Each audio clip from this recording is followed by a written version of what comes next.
All right, welcome to the Comic Book Shop of Doom. I'm your host. This video is not for children, so if you're under 13, get your parents' permission to watch this video. I don't need a COPA fine. Excuse me, air conditioner in and out of the air. I don't need a COPA fine, $40,000 from YouTube or the government. So get your parents' permission to watch this video. If anything, watch this video with mom and dad. And then you could ask them, hey, what's he talking about if you're confused? But this video is not for children. Okay, what I was going to talk about today is DC Comics has left Diamond Distribution and they went with two upstart publishers, distributors. And Lunar Distribution is owned by Discount Comic Book Service, and that's based out of Indiana. So it's a mail order company mainly. And then UCS Comic Distributors is owned by Midtown Comics, which is based out of New York. And basically, these two companies have like divvied up the world. I mean, they've got all these different. On the one website, it told you what territories of the world, if you belong to this country, go to these guys to get your books. And they're still going to distribute through Diamond in the UK until at least the end of 2020. So 2021, it should change over to somebody. But nobody has brought this up. And there's a lot of rumors that DC Comics may not be long for this earth. Okay, so if they sell it off, what if they had a one-stop shop deal where, now this is just a theory of mine. I'm thinking that maybe DC cut this deal with these two upstart distributors that maybe they own a piece of both of them. That UCS Comic Distributors is separate from Midtown Comics. Like maybe Midtown owns, this is hypothetical, maybe 60% and DC owns 40. And the same with like Lunar Distribution. Discount Comic Book Source might own 60 and DC owns 40% or something. Now that's just a theory of mine.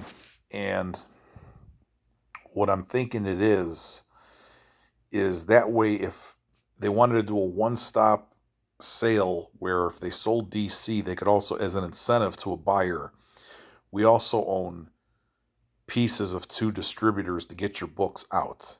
So if, let's say you're buying us to put out the superhero books, if you wanted to start another line of comics or something, you have guaranteed distribution or whatever. Or say if Random House, Penguin Random House buys it because they're putting their stuff out, like the trade paperbacks at the bookstores, that they could weasel their way into the comic shops or wherever they want to sell these at. But I was thinking of this, that why would you pick two distributors? I get it that they think they learned their lesson when Diamond closed down because of the pandemic. But what if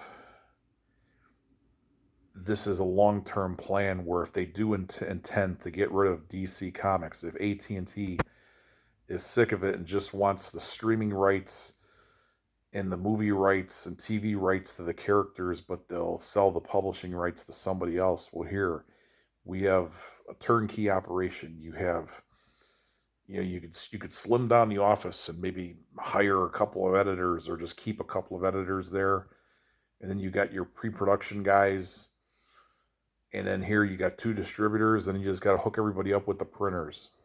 So that's what I'm thinking. That instead of just licensing it out, because Marvel's tried this where they licensed out their characters to IDW, and that didn't really pan out. And Disney has been licensing out characters for years, all of the cartoon characters to different Gladstone, and then Diamond had them for a while. And I mean, that goes back to the 50s. They had Dell was putting out DC Comics, and then Gold Key and Western Publishing. They had those characters, but none of them last long. So maybe DC's looking at that and saying, you know what, we're better off just selling this off later after we build it up some. Plus, they got to recover some money because of the pandemic, where who knows how much money Diamond might owe them. So I'm thinking that they may have secretly pieces of these two distributors, and they would also be in business with these distributors if these distributors pick up other publishing companies.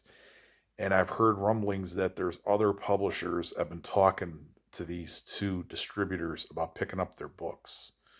So it makes sense to, have your, you don't put all your eggs in one basket, but you have a one-stop shop. If somebody wanted to get into the comic book business, or they do a lot of flim flam deals. So if they could convince somebody that you can make money publishing, or you get a guy like a Bill Jemas or Joe Quesada or something, if they want to buy DC Comics, they get to go out and get the money men and tell them, I could run this. If you want to buy it, I'll run it for you. We can make money.